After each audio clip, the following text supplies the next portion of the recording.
नमस्कार प्यारे बच्चों, मास्टर 30 की श्रृंखला में आप सभी का स्वागत है। चलिए बच्चों, जैसा कि आपको पता ही है कि यहाँ पर हम बहुत सारे प्रश्नों को हल करते हैं। इसी श्रृंखला में आज हम बात करने वाले हैं हमारे दो शानदार चैप्टर्स की, जिनमें से पहला चैप्टर है माँ और दूसरा चैप्टर है नगर। तो प्यारे बच्चों, जैसा कि आपको पता है कि वर्णिका के अंदर जो एमसीक्यू का वेटेज है वो कुछ ज्यादा है, यानी कि आप जब भी देखेंगे एग्जाम को और पेपर को तो आप ये पाएंगे कि वहां पर 3-4 क्वेश्चन आए, जबकि गोधूली से जो प्रश्न आते हैं वो 2 या 3 आते हैं। ठीक है, तो इस मसले में ना वर्णिका थोड़ा सा आगे वाला मसला हो जाता है कि भाई प्रश्नों की जो संख्या है, एमसीक्यूज की जो संख्या है वो वर्णिका से ज्यादा आती है। तो चलिए बच्चों, आज के सेशन में कुछ प्रश्नों को हल करते हैं। इसी क्रम में आपसे पहला प्रश्न जो पूछा गया है, माँ कहानी के अनुवादक हैं, यानी कि निम्न में से कौन माँ कहानी के अनुवादक हैं। ऑप्शन नंबर ए है गोपाल दास नागर, ऑप्शन नंबर बी है Gopal Das Neeraj, option number C है ईश्वर पेटिकर जी और ऑप्शन नंबर डी है श्रीनिवास। तो प्यारे बच्चों, जो आपका उचित उत्तर होगा वो होगा गोपाल दास नागर जी। ठीक है, जो कि इस कहानी के अनुवादक हैं। ईश्वर पेटिकर जी जो हैं वो कहानी के लेखक हैं। ठीक है, चलिए आगे बढ़ते हैं अगले प्रश्न की ओर। अगले प्रश्न में पूछा गया है, मंगू के अलावा उसकी माँ की कितनी संतानें थीं। तो मंगू के अलावा उसकी माँ की जो थी वो 3 संतानें थी। कौन सी संतानें थी? 3 संतानें थी। 2 बेटी थी, 2 बेटा था। तो इसमें से एक तो मंगू थी। अब मंगू चूंकि एक हो गई तो कितने बच गए? 3 बच गए। ठीक है, चलिए आगे बढ़ते हैं। फिर अगली बात पूछा गया है, किसके पागलपन में सुधार देखकर लोग मंगू की मां को अस्पताल जाने की सलाह दे रहे थे। ऑप्शन नंबर ए है कुसुम, ऑप्शन बी है पुष्पा, ऑप्शन नंबर सी है गुड़िया, ऑप्शन नंबर डी है सोनी।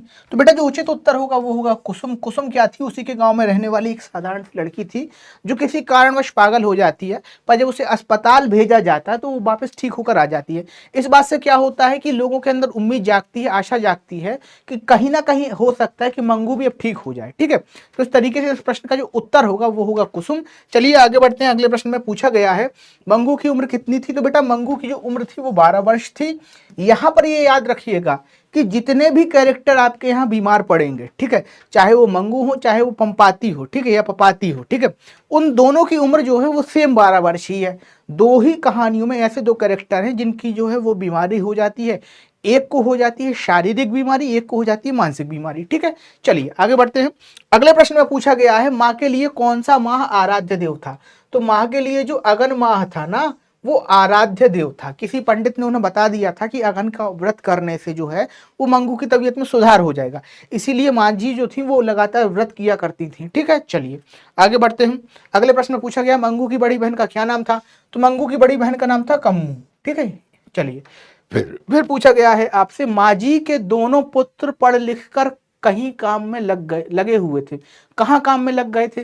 तो भैया माजी के जो दोनों पुत्र थे वो पढ़ लिख कर जाकर शहर में बस गए थे और वहीं उन्होंने अपना परिवार बसा लिया था। ठीक है, कभी कभी गर्मियों की छुट्टी में दोनों लोग जो हैं वो गांव से शहर आया करते थे और उनकी जो बहुएं थी, यानी कि माजी की जो बहुएं थी वो हमेशा ये शिकायत किया करती हैं कि माजी जो है वो हमसे ज्यादा जो है वो मंगू को प्रेम किया करती हैं। ठीक है, और देखो एक बात और भी है कि जैसे कोई माता पिता है और उनकी संतान में कोई एक संतान बहुत अच्छी है, सर्वश्रेष्ठ है, तो उसे बहुत प्रेम मिलेगा।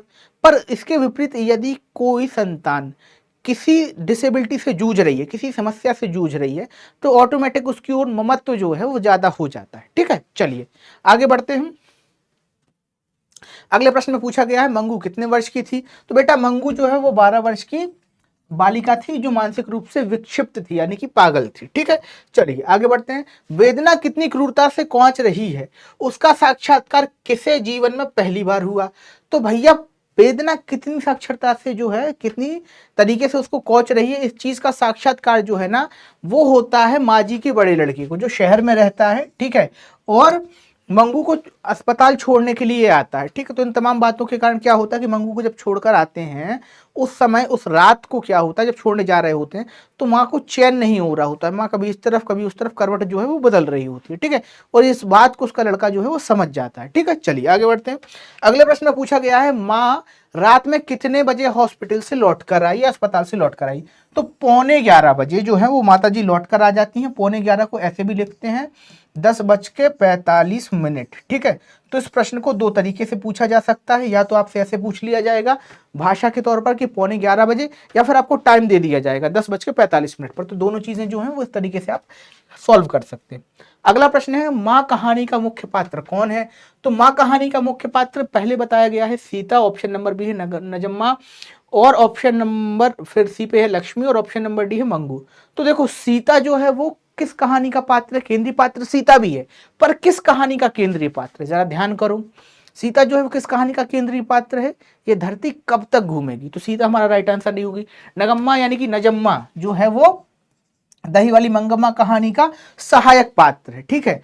जो मंगम्मा होती है उसकी बहू का नाम जो है वो नजम्मा होता है, ठीक है। लक्ष्मी जो है वो किस कहानी का पात्र है? तो ढहते विश्वास कहानी का पात्र। इस तरीके से तीनों ऑप्शन जो है वो गलत हो जाते हैं।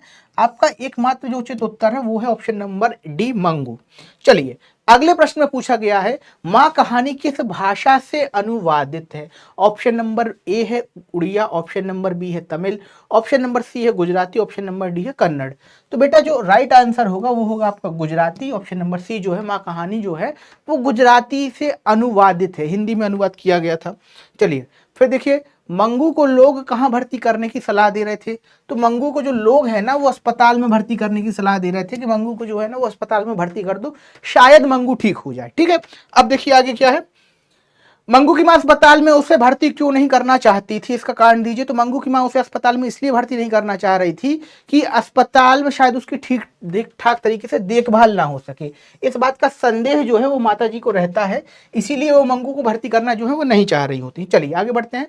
पंपाती की आयु कितनी थी? तो बेटा पंपाती की जो आयु थी यानी पपाती की जो आयु थी वो 12 वर्ष थी। इस चीज को याद रखिएगा, दोनों कैरेक्टर, ठीक है, चाहे वो मंगू हो, ठीक है, या फिर वो पपाती हो, ठीक है, इन दोनों की जो आयु है ना वो कितनी थी? 12 वर्ष थी। ये इंपॉर्टेंट है, कंफ्यूज मत होइएगा इस चीज को लेकर, ठीक है। चलो आगे बढ़ते हैं। अगले प्रश्न में पूछा गया है बड़ा अस्पताल किस शहर में था? तो ऑप्शन नंबर ए है मीनाक्षी मंदिर में, ऑप्शन नंबर बी है दिल्ली में, ऑप्शन नंबर सी मदुरई में, ऑप्शन नंबर डी है उपरोक्त सभी। तो जो आपका राइट आंसर हो जाएगा बेटा वो होगा ऑप्शन नंबर सी, मदुरई में जो था वो बड़ा अस्पताल था, सबसे बड़ा अस्पताल मदुरई में था। डॉक्टर ये सलाह दे देता है कि छोटे अस्पताल से तो कोई लाभ होने नहीं वाला है, इसको फौरन जो है वो शहर के बड़े अस्पताल में दिखाओ। अब अगला प्रश्न पूछा गया है कि पपाती को कौन सी बीमारी हुई थी? तो ऑप्शन नंबर ए है मेनिनजाइटिस, ऑप्शन नंबर बी है हैजा, ऑप्शन नंबर सी है मलेरिया, ऑप्शन नंबर डी है टीबी। तो प्यारे बच्चों यहां पर जो पपाती को बीमारी हो जाती है उसका नाम होता है मेनिनजाइटिस। इस बीमारी में क्या होता है कि जो आपकी रीढ़ की हड्डी की कॉर्ड होती है वो इस तरीके से बैंड होने लगती है, मतलब मुड़ने लगती है, ठीक है। और इस चीज़ का सही समय पर अगर इलाज ना किया जाए तो बहुत सारी कॉम्प्लिकेशंस आती हैं। इस बात को डॉक्टर्स भी समझ रहे थे, बड़े डॉक्टर साहब इस चीज़ को समझ रहे थे, इसीलिए वो उसे भर्ती करने का आदेश देते हैं। पर दुर्भाग्यवश होता यह है कि पपाती की जो माँ जी होती हैं, यानी कि वली अमाल जो होती हैं, वो अस्पताल में चीज़ों को डील नहीं कर पाती हैं, ठीक है, और वहाँ से जो है वो भागकर वापस घर आ जाती हैं। इसी बीच कहानी का एंड तो हमें नहीं पता कि बाद में पपाती के साथ क्या हुआ, पर एक असंवेदनशीलता दिखाई जाती है अस्पताल के कर्मचारियों के द्वारा, थोड़ा सा बुद्धूपन दिखाया जाता है वली अमाल के द्वारा। परिस्थितिजन्य जो ये कहानी है ये वास्तव में बताती है कि ग्रामीण जीवन जीने वाले लोग कैसे होते हैं और किस प्रकार से बड़ी जगहों पर उनकी उपेक्षा की जाती है, ठीक है। तो ये पूरी कहानी थी। पर वापस हम अपने प्रश्न पर लौट कर आते हैं, पपाती को कौन सी बीमारी थी? तो पपाती को मेनिनजाइटिस नाम की एक बीमारी थी, ठीक है। चलिए आगे बढ़ते हैं। वली अमाल कौन थी? तो भैया वली अमाल जो थी वो पपाती की माँ थी। क्या थी? पपाती की अम्मा जी थी, उन्हीं का नाम था वली अमाल। मदुरई किन लोगों की दूसरी राजधानी कहा जाता है? अगला प्रश्न आपसे पूछा गया है। तो मदुरई जो है ना वो पांड्यन लोगों की दूसरी राजधानी कहा जाता है। और यहां पर बेटा एक इंटरेस्टिंग सा क्वेश्चन ये भी बनेगा आपके सामने कि ये बात किसने कही थी, ठीक है। देखो ये तो हमें पता है कि मदुरई जो है वो पांड्यन लोगों की दूसरी राजधानी कही जाती है, पर ये बात किसने कही थी, ठीक है, ये भी एक प्रश्न बन सकता है। तो चलिए आगे बढ़ते हैं। इस प्रश्न पर जो चर्चा है ना हम करेंगे कि भाई ये बात कहाँ हमें देखने को मिलती है। अंग्रेजों ने मदुरई शहर को किस नाम से पुकारा था? तो मनोर के नाम से पुकारा, या मदुरई के नाम से पुकारा, मथुरा के नाम से पुकारा, या मैदोरा के नाम से पुकारा? तो बेटा यहाँ पर मदुरा के नाम से जिस शहर को पुकारा जाता है अंग्रेजों के द्वारा वही जो है वो मदुरई है। चलो आगे बढ़ते हैं। बहिरंग रोग विभाग के बाहर कौन बैठा था? तो बहिरंग रोग विभाग के बाहर जो है ना पपाती और वली अमाल बैठती हैं। क्यों बैठती हैं? क्योंकि दोनों जाती हैं शहर में चेकअप कराने।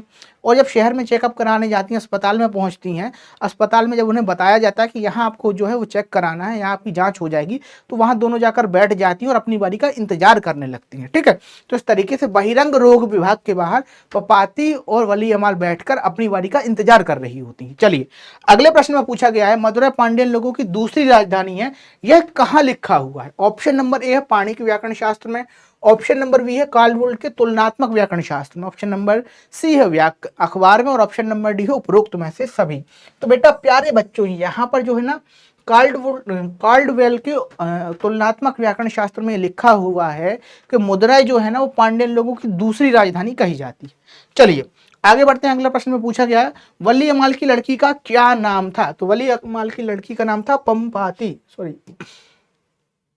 पपाती जो था वो वली अमाल की लड़की का नाम था। चलिए आगे बढ़ते हैं, अगले प्रश्न में पूछा गया है, वली अमाल किस रंग की साइकिल रिक्शे पर सवार हुई? तो वली अमाल जो थी वो पीले रंग की साइकिल रिक्शे पर सवार होकर अस्पताल से निकल जाती है। ठीक है, अब यहाँ पर एक प्रश्न ये भी पूछा जा सकता है कि अस्पताल से निकलकर वली अमाल कहाँ जाती है? ठीक है, तो वली अमाल जो है वो अपने गाँव की तरफ जाती है, और ये भी पूछा जा सकता है कि अस्पताल से निकलने के बाद वली अमाल किस चीज की सवारी करती है? तो साइकिल रिक्शे की सवारी करती है। ठीक है, यहाँ से दो क्वेश्चन आपसे फॉर्म हो सकते हैं। चलिए आगे बढ़ते हैं, हेड नर्स का क्या नाम था? तो बेटा हेड नर्स का नाम जो था वो था मिरांडा। ठीक है, अगला प्रश्न पूछा गया है, सुजाता की कितनी कृतियां प्रकाशित हो चुकी हैं? तो लगभग 25 से अधिक जो कृतियां हैं वो सुजाता की प्रकाशित हो चुकी हैं। नगर कहानी के अनुवादक कौन है? तो श्रीनिवास हैं क्या? श्रीनिवास नहीं है। सावर दैया जी हैं, वो भी नहीं है। ईश्वर पेटिकार है, वो भी नहीं है। और सुजाता स्वयं है, तो ऐसा भी नहीं है। ऑप्शन नंबर सी सावर दैया जो है वो इस कहानी के कथाकार या अनुवादक माने जाते हैं। ठीक है, चलिए आगे बढ़ते हैं। फिर देखिए, तो इस तरीके से बेटा ये हमारा सेशन था। मिलते हैं अगले सेशन में, तब तक के लिए बने रहिए PW परिवार की ओर। धन्यवाद।